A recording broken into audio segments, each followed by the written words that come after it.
Hey, I just finished rowing, trying to get back to my cardio, recovery from COVID, pneumonia, all that fun stuff. I'm gonna try to document it little by little. So if you're just jumping in, appreciate you being here and would love to hear from you. If you had your own journey and or, catch my breath a little, sorry.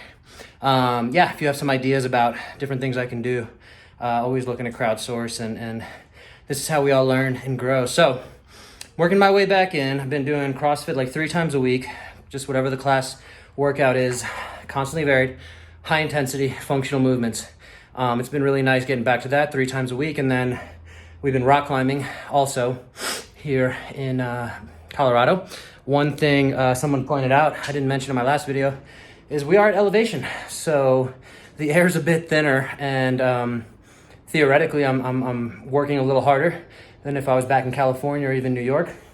Anyway, I was gonna show a little bit of my rowing. So I did 500-meter row repeats with a 2-minute rest.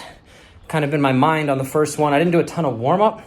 I just jumped into it. So the first one, I was trying to see if I could be at like 2 minutes pace. For those familiar with the rowing, it's kind of like if you're not familiar, it's like if you're running on the treadmill and you're at a 10-minute pace per mile, right? That's the kind of concept. So this is your pace per 500 meters.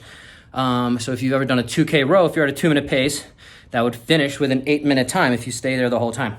So the way we look at this is we are trying to see what our average pace is at the end of it. So for the first one, I was at 154.8 and I was keeping my strokes relatively high. I think I actually picked them up and I finished in the 28s, 29s, there. So again, if you're familiar with some of these concepts, again, love to hear your thoughts on how you work. And bottom line is for me at the pacing, yeah, I started off kind of conservative. I was thinking 155 in my mind, just wanted to see what my lungs could tolerate at these kind of repeats. I didn't even have an exact number in mind of how many I wanted to do. I ended up doing 8.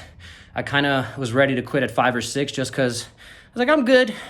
But realizing again that I should really give a good push. So this is like an additional workout into my week.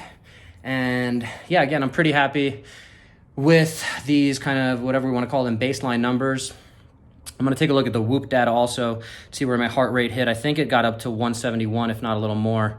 That was kind of before the halfway mark. I wasn't looking too closely at the Whoop, but it'll be curious to see. I might put that in the comments if you're interested. All right, thanks for listening to the rant and ramble. I'm going to continue to build these and soon build up to doing a 2K test, possibly a 5K test, 20-minute row, some of that stuff. So hope you guys have an awesome day. Thanks for checking in and talk to you soon.